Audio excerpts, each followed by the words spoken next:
question jumps out because I remember when what happened with Chris Brown and Rihanna. I was at CNN, and so for like 2 weeks, every panel discussion was about domestic violence, but they were all women. And I filled in for Kevin Brown, and I said, and there were producers who were like, what is wrong with you? And I'm going, well, if you're going to discuss domestic violence, you might want to talk to dudes about that, since it's men largely beating women. I don't understand why that was like some kind of revolutionary damn idea. So last week when we were at Morgan State University, we were talking to Dr. Loreece Edwards about HIV and AIDS for World AIDS Day, which we ran on Friday. But she also is, of course, the Director of Community Practice and Outreach and Associate Professor in the Department of Behavioral Health Sciences at Morgan State. Domestic violence was actually her thesis. And so we talked about that. And she says, despite what many other people have said, she says men can be rehabilitated who have committed domestic violence. Here's what she said.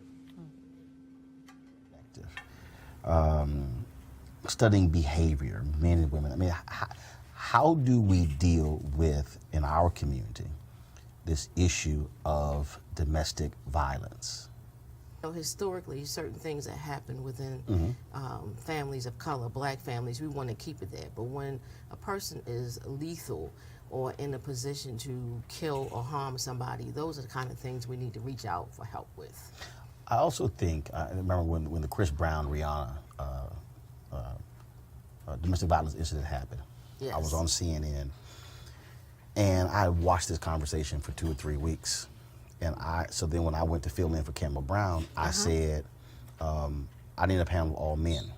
They were like, what are you talking about? I said, okay, I've watched this network, and every single night I've seen woman after woman after woman. I said, if you want to deal with domestic violence, I said, you might want to have a conversation with men about men. I just think that, I was talking to folks at Allstate, they have a Purple Purse campaign. They signed Kerry Washington. I said, so what are you doing when it comes to men? And they said, dang, that's a good idea. Well, the House of Ruth here in Baltimore, they have counseling and a psychoeducational program for men, and that's the program that I worked in. And men were mandated by court to come to the program, but it gave them an opportunity to talk about behaviors, their ideas, and they're looking at men and women's roles in the relationship. And I think you can't do this work well and do a good job with it without including men. It's just impossible. So I agree with you.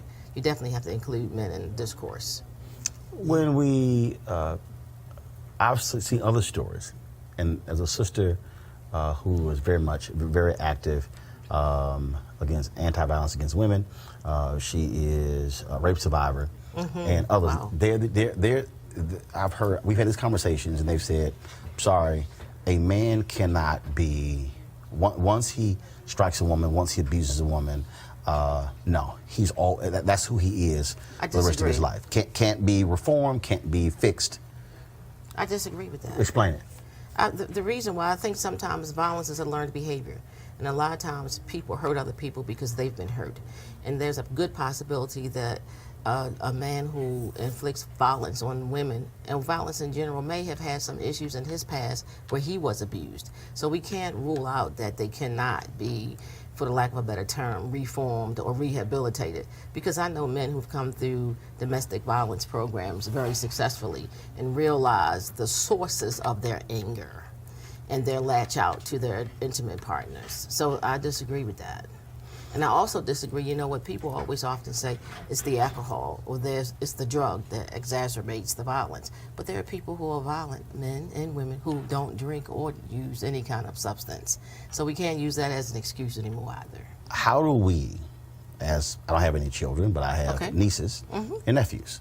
What do we look for? What should we be correcting when folks, not when they are 18 and 20 in a relationship, but when they are 12 and 14 and 16, what should we be looking at? We should be looking at things that they share with us about friends and partners. Domestic violence don't start with a hit or a threat. It starts sometimes with just a gesture. So being able to recognize those signs. A lot of times people think, unfortunately, that violence is a sign of love. Well, it's not always that case. And the late, great Maya Angelou said, when people show you who they are, believe them the first time.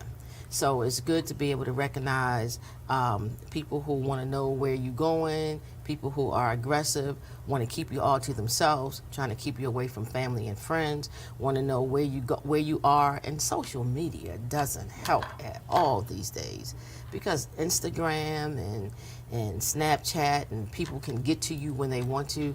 And there's a lot of domestic violence through technology in terms of stalking people.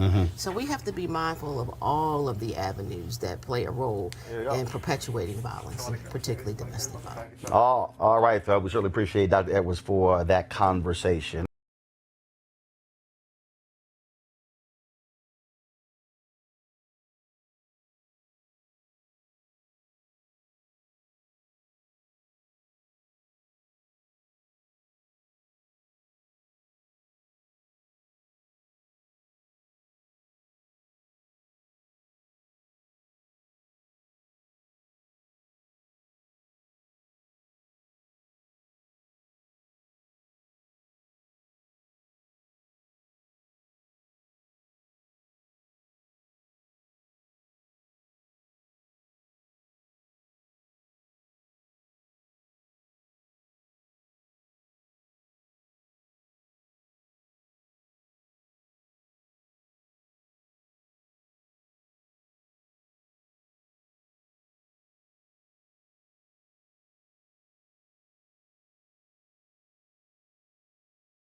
You want to support Roland Martin Unfiltered? Be sure to join our Bring the Funk fan club. Every dollar that you give to us supports our daily digital show. There's only one daily digital show out here that keeps it black and keep it real as Roland Martin Unfiltered. Support the Roland Martin Unfiltered daily digital show by going to RolandMartinUnfiltered.com. Our goal is to get 20,000 of our fans contributing $50 each for the whole year. You can make this possible. RolandMartinUnfiltered.com.